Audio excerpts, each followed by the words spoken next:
वो कि आर्य शब्द इंगित करता है नृजाति समूह को, या फिर ययावरी यानी कि जो खाना बदोश होते हैं, थैंक यू, भाषा समूह या श्रेष्ठ वंश।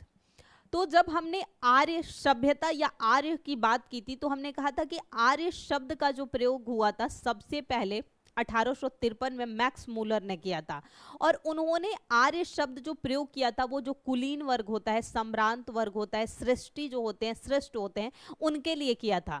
तो विद ऑप्शन देखा जाए तो ऑप्शन डी इज राइट हो जाएगा, क्योंकि श्रेष्ठ वंश जो है आर्य शब्द के लिए प्रयोग किया जाता है। नेक्स्ट, क्लासिकीय संस्कृति में आर्य शब्द का अर्थ क्या है? ए, ईश्वर में जो विश्वास करते हैं, ईश्वर में विश्वास जो करते हैं वो आस्तिक कहलाते हैं। दोनों का ही जवाब सही है, बिल्कुल option D is right. Next है एक वंशानुगत प्रजाति, यानी एक वंश से दूसरे, क्या उन्हें कहा जाता है किसी विशेष धर्म में, यानी कि किसी भी एक धर्म में जो लोग विश्वास करते हैं वो कहलाते हैं, या एक उत्तम व्यक्ति? तो जी बिल्कुल, एक उत्तम या श्रेष्ठ या सम्भ्रांत जो व्यक्ति हैं वो आर्य कहलाते हैं। नेक्स्ट, सबसे पुराना वेद कौन सा है? यजुर्वेद, ऋग्वेद, सामवेद और अथर्ववेद। हमने अपने पिछले सेशन में जो थ्योरी की क्लास हुई थी ऐप पर, जिन्होंने जो है क्लासेस ज्वाइन की है, वहां पर ये क्लासेज अभी चल रही है, तो वहां बात की थी कि 4 जो है वेद होते हैं। वैसे भी आप लोगों को पता है कि वेदों की संख्या 4 है। निर्भय गुड आफ्टरनून। तो जो सबसे पहला वेद है वो ऋग्वेद है, ऑप्शन बी इज राइट। और ऋग्वेद एकमात्र ऐसा वेद है जिसको यूनेस्को में शामिल किया गया है। यूनेस्को में शामिल किया गया है। ऋग्वेद में ऋचाओं का संकलन किया गया है, यानी जो सूक्त हैं उनके संकलन है। और ऋग्वेद का जो क्या उसे बोलते हैं पुरोहित होता है वो होत्री कहलाता है। तो ये 3 वेद जब मिलते हैं तो त्रय कहलाते हैं, त्रय शब्द, और ये चारों जब वेद मिल जाते हैं तो संहिता कहलाते हैं। ये याद रखिएगा, जिसमें अथर्ववेद जो है सबसे अंतिम था, जिसमें जो है तंत्र मंत्र जादू टोना इसकी बात की गई है। जी बिल्कुल सही जवाब है आप सभी का। वैसे हम फास्ट करेंगे क्योंकि बहुत बच्चों से प्रश्न है, तो हमें बहुत डीपली जो है इस पर एनालिसिस करने की जरूरत नहीं है, एक्सप्लेन करने की। त्रय शब्द नाम है 3 वेदों को, धर्म, संघ और युद्ध को, हिंदू धर्म के 3 देवताओं को, 3 मौसमों को। तो 3 वेदों को अभी हमने बोला त्रय शब्द कहा जाता है। नेक्स्ट, यहां पर है मिलान करना। एक तरफ वेदों के नाम दिए हुए हैं और एक तरफ जो है वेदों का संबंध किससे है, यानी किस वेद में किसका वर्णन किया गया है। ऋग्वेद में अभी हमने कहा कि ऋग्वेद में जो वर्णन है वो स्रोत और कर्मकांडों का है, यानी कि ऋचाओं का वर्णन है। यजुर्वेद में याद रखिएगा स्रोत एवं कर्मकांड का वर्णन है। सामवेद का संबंध संगीत से है, क्योंकि सामवेद को संगीत का जनक कहा जाता है। और अथर्ववेद में भी हमने चर्चा की थी कि तंत्र मंत्र जादू टोना पर है। तो अगर अकॉर्डिंग टू 4, अच्छा 4 कितने में है? 2 में है, 2 ऑप्शन को इलिमिनेट कर लिए। उसके बाद बी का जो है बी का दूसरा इसमें नहीं है तो ये हट गया। Option A is right, 4, 2, 1, 3। और ये बहुत इजी है, इसलिए हम नहीं कह सकते कि आपको मिलान करने में किसी प्रकार की दिक्कत होनी चाहिए। एकदम धड़ाधड़ सभी का जवाब बहुत सही आ रहा है। नेक्स्ट, निम्नलिखित में से किसका संकलन ऋग्वेद पर आधारित है, यानी ऋग्वेद में किसका संकलन किया गया है? यजुर्वेद का, सामवेद का, अथर्ववेद का, और इनमें से कोई नहीं। आपको बताना है कि किसका संकलन जो है आपको ऋग्वेद पर आधारित है, यानी कि उसमें भी जो है ऋग्वेद को देखने को मिलेगा।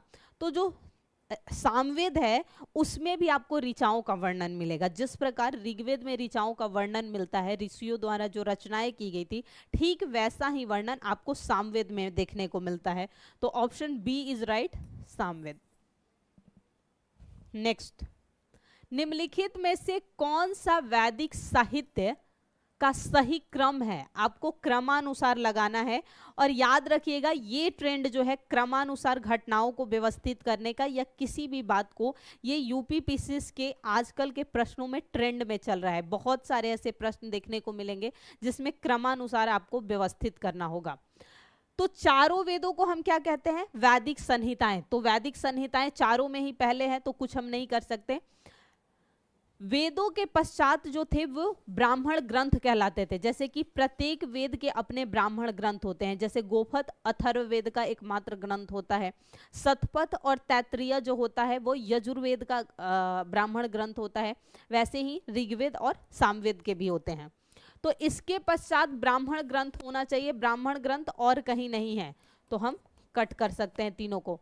ब्राह्मण ग्रंथ के पश्चात जो आता है आरण्यक और सबसे अंत में उपनिषद, यानी कि अकॉर्डिंग टू ऑप्शन बाकी और भी आता है, जैसे सूक्त आते हैं, महाकाव्य आते हैं, पुराण है, लेकिन जैसा ऑप्शन दिया हुआ है उसके अकॉर्डिंग पहले वैदिक संहिता यानी चारों वेद, फिर उसके ब्राह्मण ग्रंथ, फिर आरण्यक और उपनिषद। यहाँ एक बात याद रखिएगा कि सबसे पहले जो है मोक्ष शब्द का प्रयोग जो है उपनिषदों में ही किया गया था। तो ऑप्शन ए इज राइट। कितने लोग ए के साथ जा रहे हैं? निर्भया, मिस्टर स्टडी, जी बिल्कुल, दोनों का ही जवाब बहुत सही है। नेक्स्ट, गोपथ ब्राह्मण संबंधित है। अभी मैंने चर्चा की कि एक वेद है जिसका एकमात्र ग्रंथ गोपथ है, ब्राह्मण ग्रंथ, तो आपको बताना है क्या होगा? ऋग्वेद, यजुर्वेद, अथर्ववेद और सामवेद। तो याद रखिएगा जो अंतिम वेद है अथर्ववेद, उसका एकमात्र ब्राह्मण ग्रंथ जो है वो गोपथ ब्राह्मण है। अथर्ववेद के जो रचनाकार हैं वो अथर्वा ऋषि को माना जाता है, और इसी का जो उपनिषद है मांडूकोपनिषद, जिससे भारत का आदर्श वाक्य सत्यमेव जयते जो है निकला है। और ये प्रश्न भी कई बार एग्जामिनेशन में पूछा है, तो ऑप्शन सी इज राइट। कितने लोग ऑप्शन सी के साथ जा रहे हैं? नेक्स्ट, उपनिषद पुस्तकें हैं धर्म पर, योग पर, विधि पर, दर्शन पर। आपको बताना है उपनिषद का जो संबंध है निम्न में से किससे है? तो याद रखिएगा दर्शन से संबंधित होती है। मोक्ष की बात हमने कहा कि है, तो मोक्ष आपको वैसे धर्म में भी देखने को मिल जाएगा, दर्शन में भी, पर दर्शन में जो है उपनिषद की पुस्तकें जो है दर्शन से संबंधित होती हैं। प्लीज क्वेश्चन नंबर के साथ लिखे, पता नहीं चलता किसका जवाब क्या है। निम्नलिखित में से किस एक वैदिक साहित्य में मोक्ष की चर्चा की गई है? देखिए यहाँ प्रश्न आ भी गया कि किस वैदिक साहित्य में जो है मोक्ष की चर्चा की गई है, तो वो याद रखिएगा क्या है? ऋग्वेद। परवर्ती संहिताएं का अर्थ यहाँ पर है कि वेदों के पश्चात जो रचनाएं हुई, जैसे कि ब्राह्मण ग्रंथ, आरण्यक वगैरह, परवर्ती पश्चात की बात होती है। ब्राह्मण ग्रंथ यहाँ पर होना चाहिए, और उपनिषद, तो उपनिषद में जो है मोक्ष की चर्चा सबसे पहले मिलती है, यानी कि मनुष्य जो है जीवन मरण इन सभी से ऊपर उठ जाता है। निर्भया और मिस्टर स्टडी 9 का डी, जी बिल्कुल सही था आपका जवाब। नेक्स्ट, अध्यात्म ज्ञान के लिए विषय में नचिकेता और यम। अच्छा, यहाँ है कि नचिकेता और यम का संवाद जो है किस उपनिषद से प्राप्त होता है? जो भी उपनिषद हैं वेदों के, उनके अपने अपने जो हैं विषय होते हैं, यानी इस उपनिषद में का विषय ये है। तो इसमें सिंपली पूछा जा रहा है किस उपनिषद में नचिकेता और यम के बीच की जो बातचीत है, संवाद है, उसका वर्णन किया गया है। बृहदारण्यक उपनिषद, छांदोग्य उपनिषद, कठोपनिषद और केन उपनिषद। आपको बताना है किसमें जो है ये वर्णन किया गया है। छांदोग्य उपनिषद में याद रखिएगा जो आश्रम व्यवस्था है उसमें से जो 3 आश्रम है, ब्रह्मचर्य, गृहस्थ और वानप्रस्थ, उसका वर्णन है। कठोपनिषद में जो है चतुर्थ आश्रम व्यवस्था की बात की जाती है, और कठोपनिषद में ही है जो नचिकेत और यम के बीच की जो बातचीत है उसका वर्णन किया गया है। 10 का सी और 11 का सी। 10 का सी नहीं है, किसने जवाब दिया है? 10 का सी गलत है, टारगेट एग्जाम गलत है जवाब। 11 का सी तो सही है, पर 10 का डी है। नेक्स्ट, सत्यमेव जयते शब्द किस उपनिषद से लिया गया है? ये जो है पहले तो याद रखिएगा, ये जो है भारत का आदर्श वाक्य है।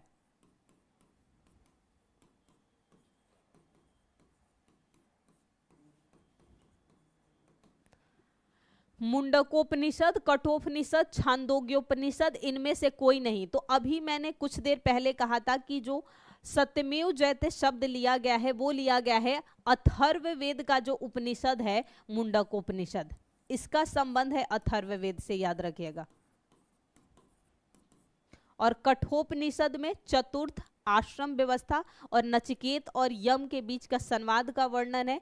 और छांदोग्य उपनिषद में जो है चतुर्थ में से 3 जो पहले आश्रम व्यवस्था है उसका वर्णन किया गया है। नेक्स्ट, उपनिषद काल के राजा अश्वपति शासक थे। जो ये समय काल था तो अलग अलग क्षेत्रों में अलग अलग राजा थे। जैसे उस समय विदेह के राजा जनक थे, जब बात हो रही है उपनिषद काल की, तो उसी समय पूछा जा रहा है कि अश्वपति जो थे कहाँ के शासक थे। क्या काशी के शासक थे, केकय के शासक थे, पंचाल के शासक थे, या विदेह के शासक थे। याद रखिएगा, आर्यों के समय यानी कि जो वैदिक सभ्यता थी उसमें सबसे जो शक्तिशाली क्षेत्र था, जन था, वो पंचाल था। पंचाल जो है सबसे शक्तिशाली था। और ये जो अश्वपति शासक है, याद रखिएगा, केकय के था।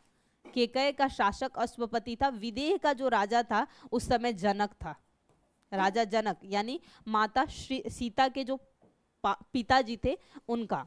12 का 2, 13 का ए। 13 का ए किसने जवाब दिया?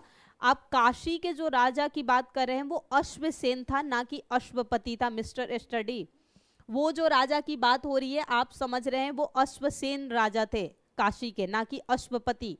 यहां ध्यान दीजिए, यहां अश्वपति की बात की गई है, ना कि अश्वसेन की। नेक्स्ट, वैदिक नदी अस्किनी की पहचान निम्नांकित नदियों में से किस एक के साथ की जाती है?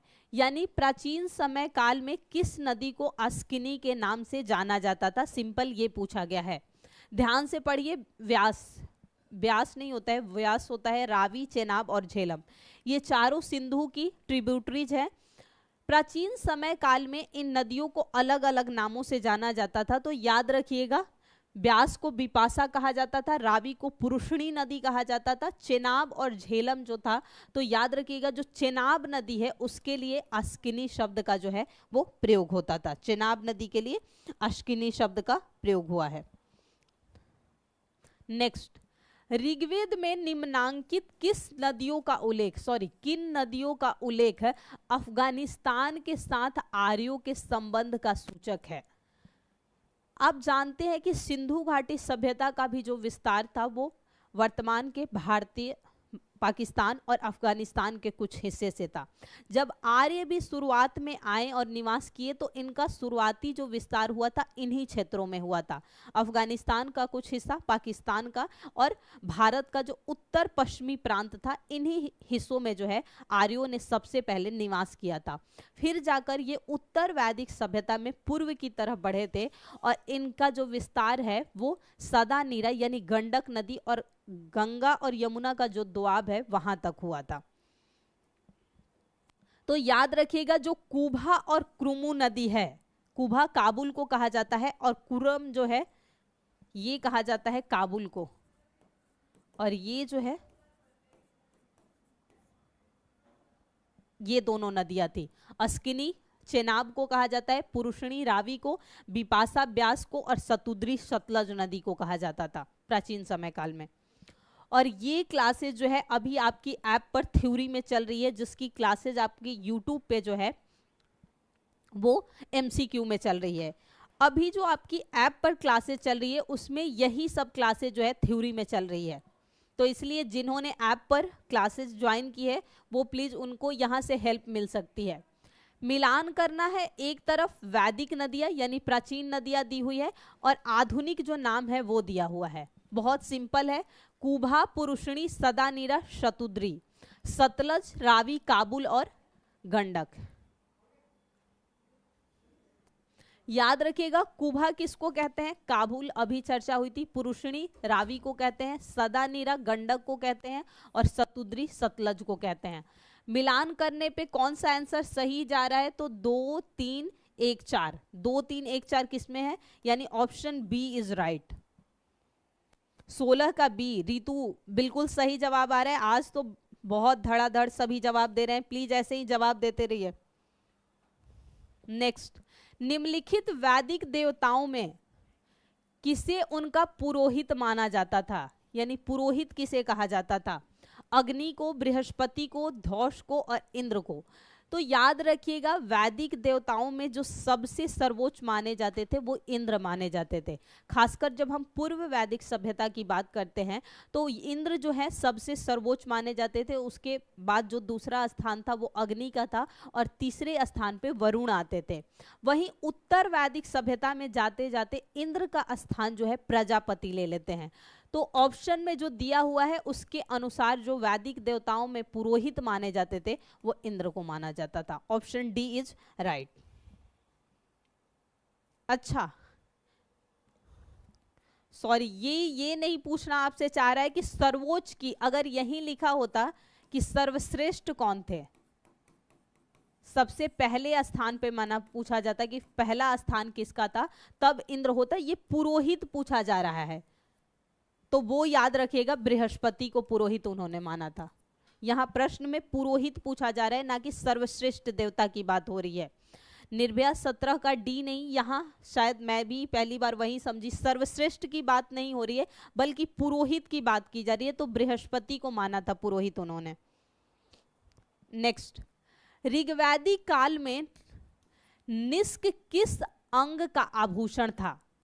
आप जानते हैं कि वैदिक सभ्यता में जो ऋग्वैदिक काल या पूर्व वैदिक सभ्यता था वहां पर निष्क जो था एक आभूषण के रूप में जाना जाता था।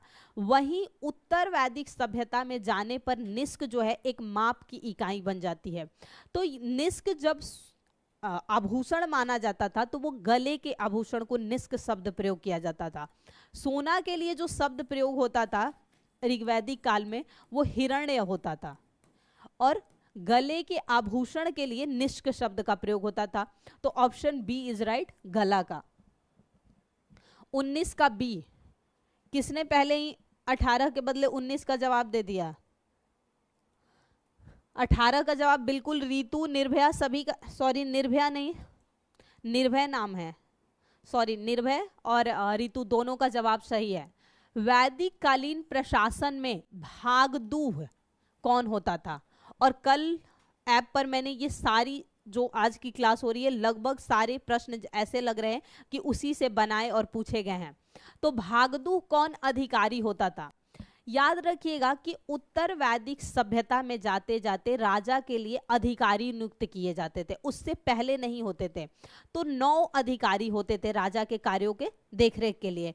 उनमें से जो भागदूह होता था वो याद रखिएगा राजस्व कर यानी टैक्स वसूल जो करता था वही कहलाता था, भागदूह कहलाता था।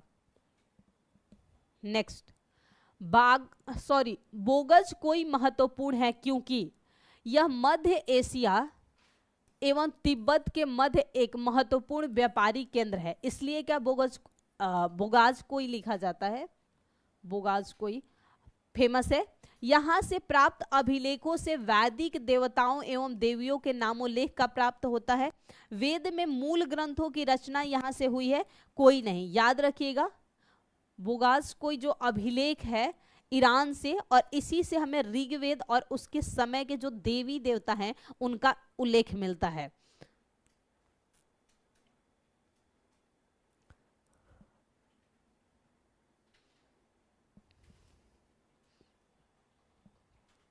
जी बिल्कुल, ऑप्शन बी इज राइट। जो वहां से प्राप्त अभिलेख हैं तो ये क्या है, एक अभिलेख है ईरान का, ये याद रखिएगा।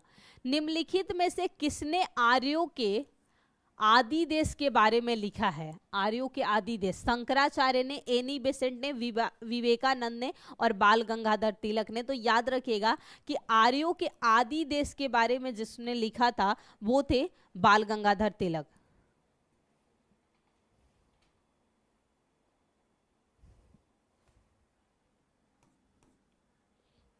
नेक्स्ट, जिस ग्रंथ में पुरुष मेध का उल्लेख हुआ है वह है कृष्ण यजुर्वेद, शुक्ल यजुर्वेद, शतपथ ब्राह्मण और पंचविश ब्राह्मण। आपको बताना है किस ग्रंथ में जो है पुरुष मेध का उल्लेख होता है।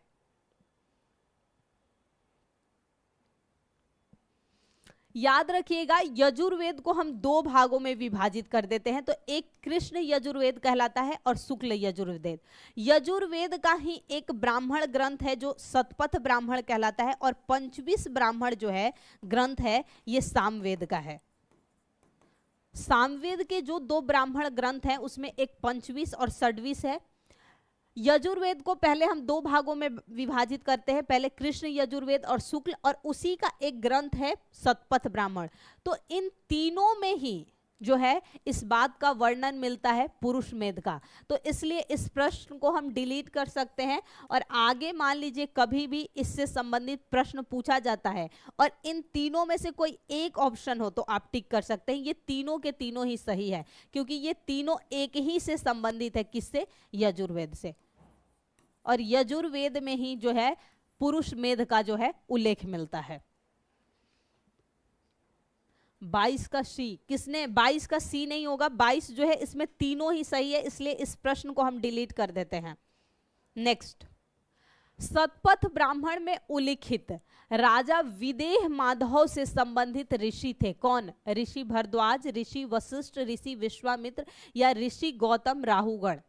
जब हम मगध साम्राज्य के बारे में पढ़ेंगे तो वहां हम बात करते हैं राजा विदेह माधव की, तो वहां पर पूछा जा रहा है कि इनमें से उनका संबंध किस ऋषि से था, और ये शतपथ ब्राह्मण में जो है उल्लेखित भी है, तो ऋषि गौतम राहुगण जो थे उनसे संबंधित थे।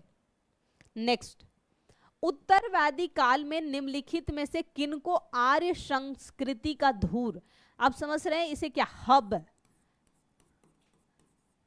धूरी जो होता है तो किसे कहा जाता है? हब जो होता है आर्य संस्कृति का किसे कहा गया है? क्या अंग और मगध को कहा गया है, कौशल और विदेह को कहा गया है, कुरु और पंचाल को कहा गया है, मत्स्य और सुरसेन को कहा गया है? हम 16 महाजनपदों की चर्चा करते हैं। याद रखिएगा पूर्व वैदिक सभ्यता में लोग जन और लोगों में विभाजित थे। जो कबीला होता था वो जन और लोगों में विभाजित होता था। कोई नहीं, इट्स ओके। और जैसे जैसे हम उत्तर वैदिक सभ्यता की तरफ बढ़ते हैं, जन अब क्या हो जाता है? जनपद कहलाने लगता है, और हम 16 जनपदों की चर्चा करते हैं। तो यहाँ पर उन्हीं का वर्णन दिया हुआ है और पूछा जा रहा है कि जो आर्य कल्चर था उसका जो हब था वो क्या था? तो याद रखिएगा कुरु और पंचाल, ये दोनों, जिसमें पंचाल जो है उस समय सबसे जो है शक्तिशाली था। महाजनपदों में अगर बात की जाए तो उत्तर भारत में सबसे शक्तिशाली जो था मगध था, लेकिन आर्यों में जो सबसे शक्तिशाली था वो पंचाल था। तो ऑप्शन सी इज राइट। गोत्र शब्द का प्रयोग सर्वप्रथम हुआ अथर्ववेद में, ऋग्वेद में, सामवेद में, यजुर्वेद में। याद रखिएगा गोत्र शब्द का उल्लेख जो है हमें पूर्व वैदिक सभ्यता में देखने को मिल जाता है, और पूर्व वैदिक सभ्यता का एकमात्र जो सोर्स था वो ऋग्वेद था। यहाँ प्रश्न इस तरह पूछा गया कि सर्वप्रथम इसका जो उल्लेख है हमें कहाँ मिला है? तो याद रखिएगा ऋग्वेद में ही, क्योंकि पूर्व वैदिक सभ्यता या ऋग्वैदिक काल की जब बात की जाती है तो उसका एकमात्र जो सोर्स था वो ऋग्वेद ही था, और गोत्र उस समय हमें पता था। गोत्र उस समय याद रखिएगा पूर्व वैदिक सभ्यता में जन्म मूलक होता था, लेकिन उत्तर वैदिक सभ्यता तक जाते जाते ये क्या हुआ? ये जो है पूर्णतः जो है वो व्यवस्थित कर दिया गया।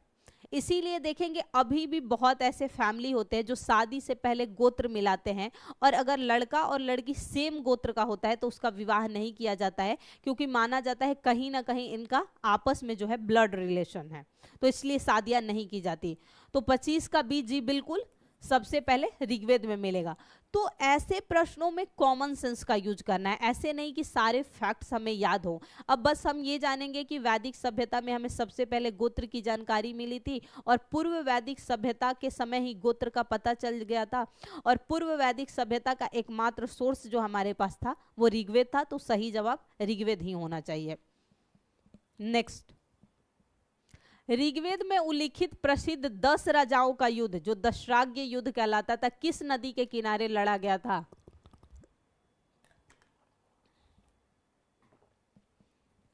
जो राजा सुदास जीते थे उनकी बात हो रही है।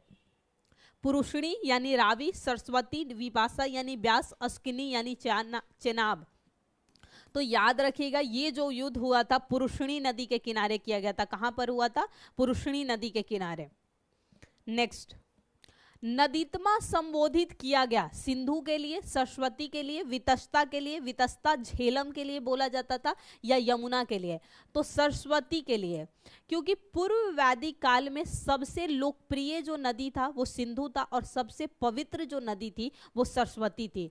तो ये जो है सबसे लोकप्रिय थी पूर्व वैदिक में और ये सबसे पवित्र। तो इसे नदीतमा, इसके अलावा जो युद्ध किया जाता था देवितमा, अम्बेतमा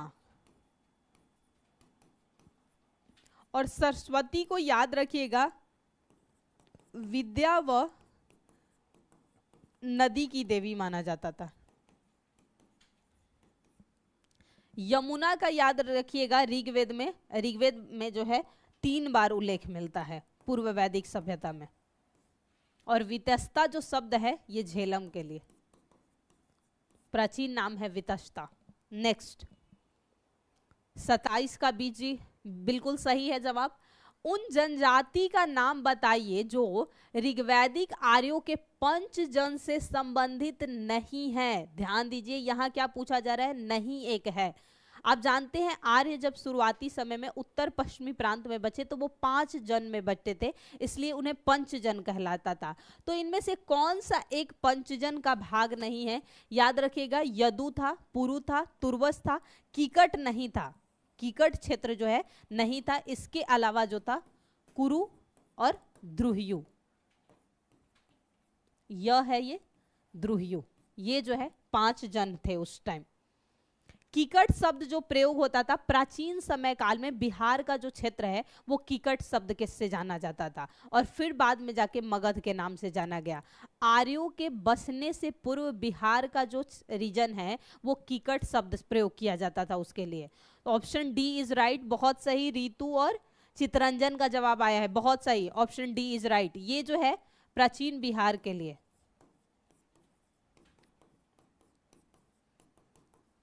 यानी कि आर्यों के आगमन से पूर्व जो है ये क्षेत्र कीकट कहलाता था।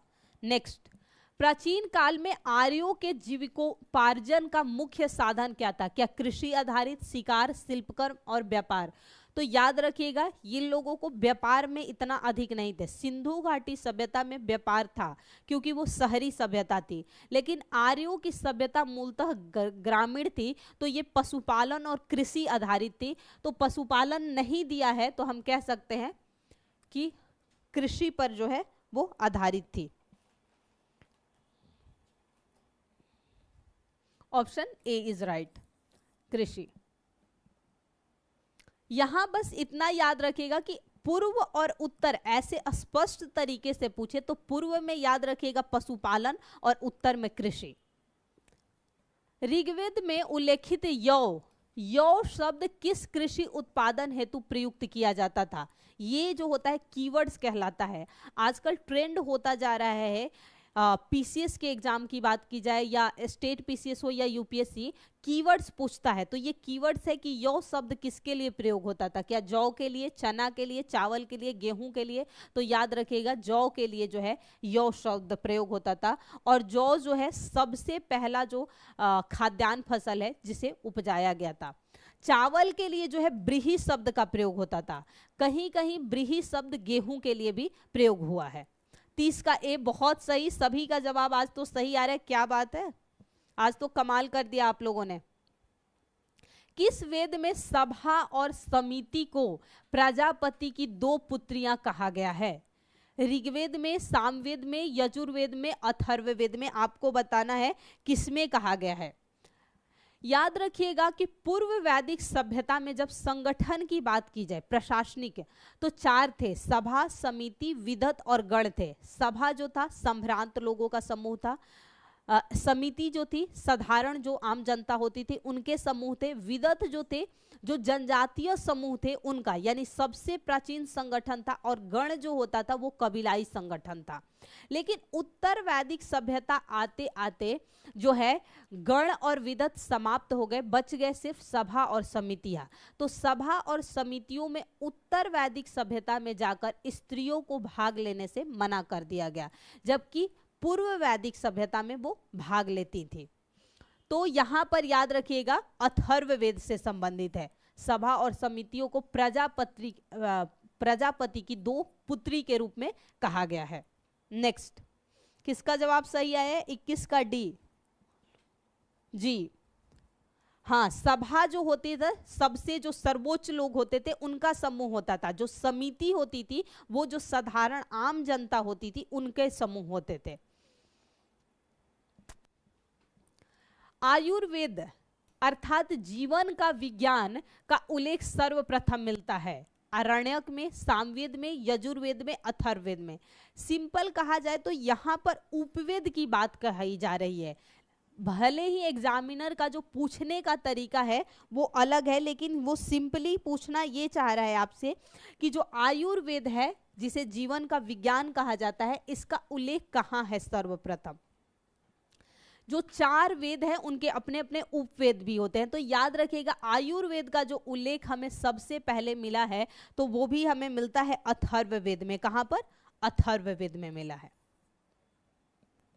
नेक्स्ट, शायद यहां ये नहीं पूछना चाह रहे क्योंकि वहां पर जब उपवेद की बात करते हैं तो वहां अलग है, क्योंकि अथर्ववेद का जो उपवेद है वो शिल्पवेद है ना कि आयुर्वेद, तो इसलिए यहाँ सिर्फ सिंपली आयुर्वेद के बारे में पूछना चाह रहा है, उपवेद के बारे में नहीं पूछा हुआ है। ये याद रखिएगा। मुझे लगा कि शायद उपवेद के बारे में पूछा हो क्योंकि 4 उपवेद भी होते हैं जिसमें से एक आयुर्वेद भी होता है, पर नहीं, अथर्ववेद का जो उपवेद होता है वो शिल्पवेद कहलाता है। 32 का सी नहीं होगा क्या? निर्भय का जवाब आया है। 32 का जो जवाब है आपका वो है अथर्ववेद। नेक्स्ट, ऋग्वेद काल में जनता निम्न में से मुख्यतः किस में विश्वास करती थी? क्या मूर्ति पूजा में करती थी, एकेश्वरवाद में करती थी, देवी पूजा में, बलि एवं कर्मकांड में? याद रखिएगा सिंधु घाटी सभ्यता में हमें मूर्ति पूजा का साक्ष्य मिलता है। वहां पर मातृ देवी, पशुपति, नाग, वृक्ष, इन सभी की पूजा का वर्णन मिलता है। लेकिन जो वैदिक सभ्यता है यहाँ मूर्ति पूजा का कोई साक्ष्य नहीं मिलता, तो ये जो है तो बिल्कुल नहीं होगा। और ये एकेश्वरवाद पर नहीं बल्कि बहुदेववाद पर बल देते थे। बहुदेववाद, देवी पूजा ऐसा भी कोई नहीं, बल्कि बलि और कर्मकांड पर, क्योंकि वैदिक सभ्यता में आते आते कर्मकांड बढ़ गए थे और बलि दिया जाता था। यहाँ पर सोम और सूरा का बलि दिया जाता था, पशुओं का बलि दिया जाता था। जब यज्ञ कराए जाते थे तो बलि और कर्मकांड पर जो है ऋग्वेद में वर्णन होगा। एक बात और याद रखिएगा, उस समय जो कर दिया जाता था उसके लिए भी बलि शब्द का प्रयोग किया जाता था, लेकिन पूर्व वैदिक सभ्यता में जो है स्वेच्छा से कर दिया जाता था और उत्तर वैदिक सभ्यता में जाते जाते जो है वो नियमित हो गया, यानी कि आपके उत्पादन का 1/6 हिस्सा जो है आपको कर के रूप में देना पड़ता था। 33 का डी बिल्कुल सही। ऋग्वैदिक धर्म था बहुदेववादी, एकेश्वरवादी, अद्वैतवादी, निवृत्त मार्गी? बिल्कुल नहीं। अभी मैंने चर्चा की कि ये लोग बहुदेववादी थे। यहाँ पर जो धर्म का स्वरूप था वो बहुदेववादी था और जो पूजा पाठ किया जाता था वो भौतिक सुखों के लिए किया जाता था। यहाँ पर पूजा का जो माध्यम था वो प्रार्थना था, यज्ञ था, तप था। तप पर जब हम अपने उत्तर वैदिक सभ्यता में जाते हैं तो तप पर अधिक बल दिया जाता है, लोग तपस्या बहुत करने लगते हैं, क्योंकि जो प्रार्थना किया जाता था वो भौतिक सुखों के लिए, और भौतिक सुखों में क्या था? पुत्र की प्राप्ति, युद्ध करना, पशुओं पर जीत हासिल करना, ये जो था भौतिक सुख था। तो बहुदेववादी थे वो लोग। नेक्स्ट, सर्वाधिक ऋग्वैदिक सूक्त समर्पित है अग्नि को, इंद्र को, रुद्र को, विष्णु को? किसे जो है सर्वाधिक जो है समर्पित है?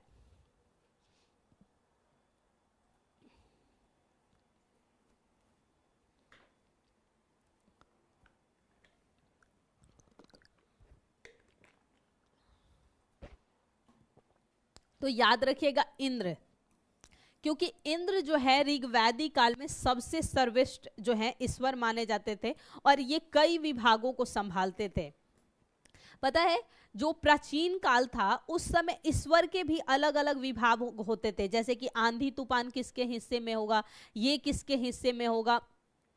जब बात की जाती है कि निष्पक्षता की, तो वो नैतिकता, सॉरी निष्पक्षता नहीं बल्कि नैतिकता की बात होती है, तो वो किस ईश्वर के हिस्से में होगा। तो ईश्वरों के भी अपने अपने जो है डिपार्टमेंट तय होते थे कि इस डिपार्टमेंट को ये ईश्वर जो है संभालेंगे। तो सबसे ज़्यादा जो सर्वश्रेष्ठ ईश्वर थे ऋग्वैदिक काल में वो इंद्र माने जाते थे। इंद्र के हिस्से में बहुत ज़्यादा डिपार्टमेंट थे, तो इसीलिए जो सबसे ज़्यादा शुक्त समर्पित है वो इंद्र को समर्पित है। नेक्स्ट, निम्नलिखित में से किसे ऋग्वेद में युद्ध देवता माना जाता है। देखिए अलग अलग देवताओं के लिए अलग, यानी युद्ध का देवता किसे कहा जाता था, अग्नि को, वरुण को, विष्णु को और यम को किसे जो है वो कहा जाएगा कि युद्ध का देवता। तो याद रखिएगा अग्नि जो था युद्ध का देवता कहलाता था, वरुण जो है नैतिकता का देवता था, नैतिकता के देवता थे। तो अग्नि को जो है युद्ध का देवता माना गया था। किसका अभी गुड मॉर्निंग हो रहा है, क्या हुआ पंकज, रात को इतना ड्यूटी कर लिए थे कि अभी आपकी सुबह हुई। समझ सकती हूँ, हो सकता है फंडामेंटल ड्यूटी आप कुछ ज्यादा ही निभा रहे हो अपने। वैदिक देवता इंद्र के विषय में निम्नलिखित कथनों पर विचार करिए। जो वैदिक देवता इंद्र हैं इनके बारे में कहा जा रहा है कि निम्नलिखित जो स्टेटमेंट दिए हैं उन पर विचार करना है।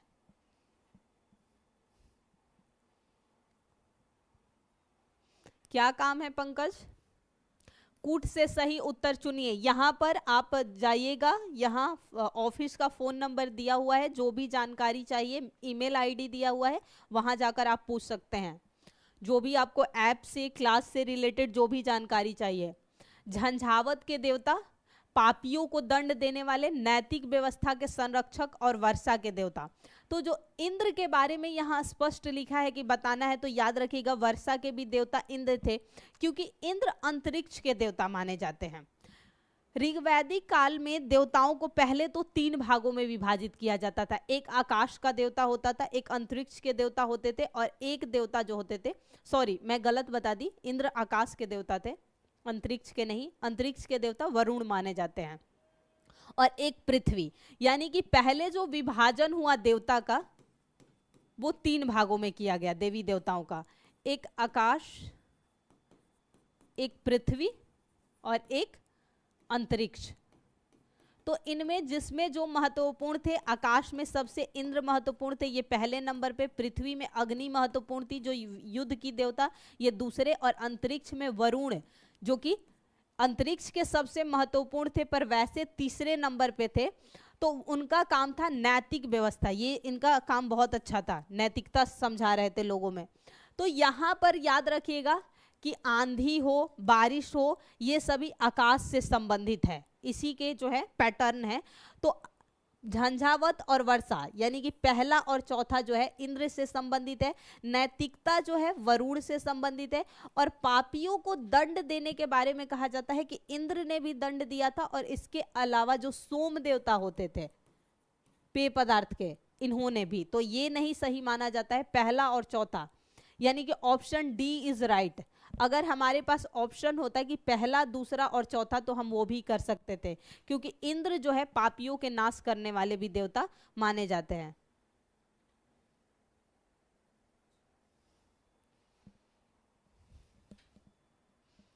आठ 800 से 600 BC पूर्व का काल किस युग से जुड़ा है? ब्राह्मण युग, सूत्र युग, रामायण युग और महाभारत युग। आपको बताना है 800 से 600 BC तक का समय काल किस युग से जाना जाता है।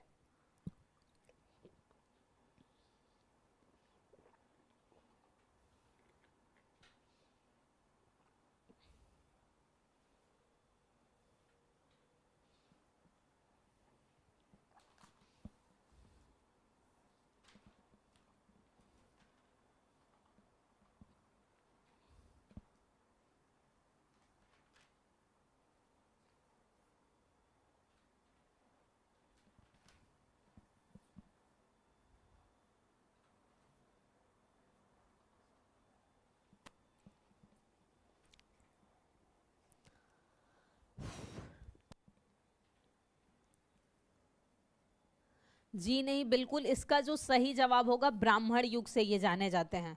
किस युग से जाने जाते हैं? ब्राह्मण युग से जाने जाते हैं। ऋतु 38 का जो जवाब होगा बी, बी नहीं बल्कि ए, ब्राह्मण युग से जाने जाते थे वो लोग। नेक्स्ट, गायत्री मंत्र के नाम से प्रसिद्ध मंत्र सर्वप्रथम किस ग्रंथ में मिलता है? भगवत गीता में, अथर्ववेद में, ऋग्वेद में और मनुस्मृति में। तो याद रखिएगा कि मनुस्मृति का इससे कोई संबंध नहीं है और ना ही भगवत गीता का।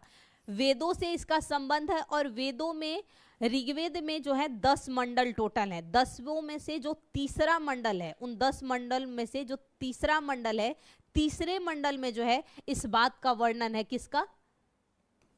जो गायत्री मंत्र में है उसका।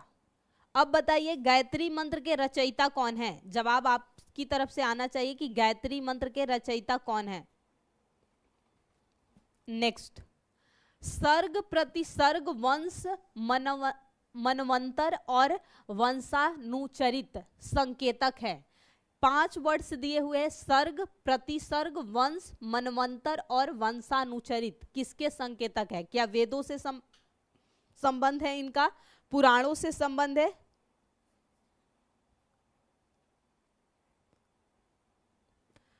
उपनिषदों से है या सूत्रों से है? किससे है संबंधित? जी बिल्कुल चित्रंजन, आपका जवाब बिल्कुल पहला और सही जवाब आया है। ऋतु का भी विश्वामित्र, बहुत सही। तो याद रखिएगा पुराणों से है, और पुराण कितने हैं टोटल? 18। पुराणों के रचयिता कौन है? ये जवाब आप सभी की तरफ से आना चाहिए कि पुराण के रचयिता कौन है। तो पुराणों से संबंधित है ये पांचों। याद रखिएगा पुराणों की संख्या, देखिए नेक्स्ट प्रश्न ही आ गया कि पुराणों की संख्या कितनी है? 16, 18, 19 और 21। तो ये प्रश्न पहले ही लीक हो चुका है। जैसा कि आजकल आप देख रहे हैं कि हर ही एग्जाम का पेपर लीक हो जा रहा है। अभी कुछ दिन पहले ही नेट का पेपर हुआ और लीक हो गया। 24 घंटे के अंदर अंदर पेपर लीक हो गया, चाहे वो नीट का पेपर हो, नेट का पेपर हो, पीसीएस का पेपर हो, कोई पुलिस का पेपर हो, आरओ का हो, सारा पेपर ही आजकल किसी भी स्टेट में जो है वो लीक हो जाता है। समझ नहीं आता कि आखिर मतलब बच्चों की लाइफ से किया क्या जा रहा है। या तो एग्जाम ही मत कंडक्ट करवाओ, बच्चे परेशान ही ना होंगे। 40 का 41 का बी, जी बिल्कुल, वैसे भी ये पेपर लीक है, बहुत सही। नेक्स्ट, महाभारत मूलतः किस रूप से जानी जाती है? बृहद कथा, ब्राह्मण, बृहद संहिता या जय संहिता? याद रखिएगा प्राचीन समय काल में महाभारत को जय संहिता कहा जाता था। वैदिक सभ्यता में जो 2 मुख्य महाकाव्य थे, एक रामायण और एक महाभारत, जिसमें महाभारत को जय संहिता कहा जाता था। अरे कभी ना कभी तो होता ही है निर्भय, इस बार नहीं हुआ, अगर शायद होता तो हो भी जाता, कुछ नहीं पता। कई स्टेट में होते हैं पीसीएस के पेपर लीक। अच्छा, आप लोगों का नेट का पेपर था? अरे बहुत दुखद है, बच्चे इतना मेहनत करके पढ़ते हैं दिन भर और फिर हर पेपर ही जो है लीक ही हो जाता है। नेक्स्ट, ऋग्वेद की मूल लिपि क्या है? आपसे यहाँ पर लिपि पूछी जा रही है, देवनागरी, खरोष्टी, पाली और ब्राह्मी। तो याद रखिएगा ऋग्वेद की जो लिपि है वो ब्राह्मी, जो कि बाएं से दाएं लिखी जाती है, बाएं से दाएं। और खरोष्टी बिल्कुल इसके उल्टी है, दाएं से बाएं। और पाली जो है ये एक भाषा है, याद रखिएगा, भाषा। किसकी भाषा थी पाली? तो बौद्ध धर्म की जो मूल भाषा थी वो थी। जी एग्जाम अक्टूबर में है, लेकिन इससे पहले बहुत पीसीएस होते रहते हैं, state PCS. Next, Avesta, Rigveda में अवेस्ता और ऋग्वेद में समानता है। अवेस्ता किस क्षेत्र से संबंधित है आपको बताना है? भारत से, ईरान से, इजराइल से, मिस्र से? तो याद रखिएगा ईरान से। अवेस्ता से ही जो है हमें ऋग्वेद से संबंधित कई जानकारियां जो है प्राप्त होती है। इसीलिए ये माना जाता है कि जो आर्य आए थे वो मूलतः ईरान के ही निवासी थे, लेकिन ये जो ठोस कोई साक्ष्य या सटीक जो है अभी तक हमें प्राप्त नहीं है कि वो मूलतः जो है कहाँ के निवासी थे। जी बिल्कुल, ऋग्वेद में कई परिच्छेदों में प्रयुक्त अधन्य शब्द संदर्भित है। नहीं सॉरी, धन्य नहीं, अघन्य, लेकिन अघन्य नहीं होता है, अधन्य शब्द प्रयोग होता है। पुजारी के लिए, स्त्री के लिए, गाय के लिए, ब्राह्मण के लिए, तो गायों के लिए जो है अधन्य शब्द का प्रयोग होता है, यानी कि जिसकी हत्या न की जा सके, जिसे मारा न जा सके।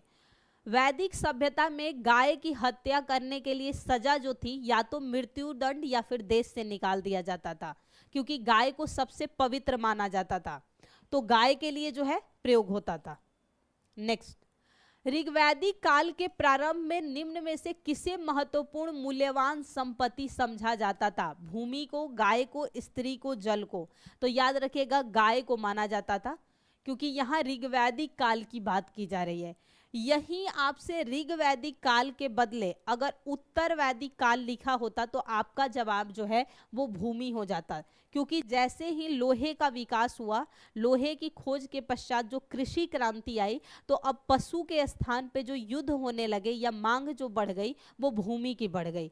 लेकिन यहाँ स्पष्ट लिखा है कि ऋग्वैदिक यानी कि पूर्व वैदिक काल, तो गाय को महत्व, क्योंकि ये सबसे पवित्र माना जाता था, वस्तु विनिमय का साधन भी माना जाता था।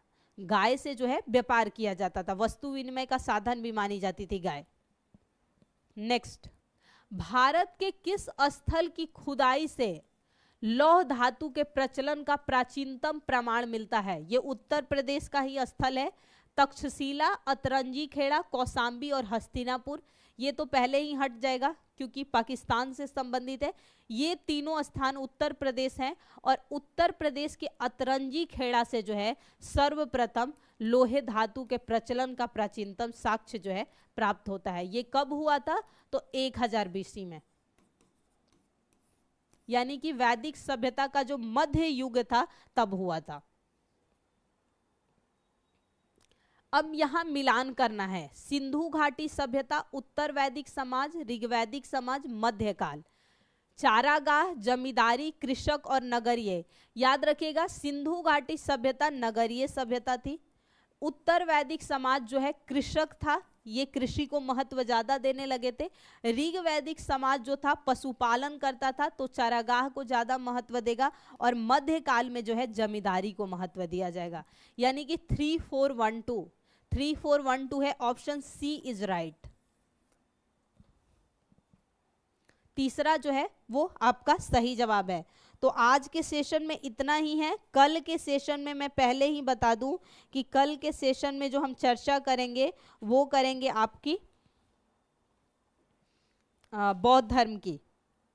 जी, तो आप बौद्ध धर्म के बारे में पहले तो थोड़ा सा पढ़ लीजिएगा ताकि आपके लिए भी आसान हो जाएगा।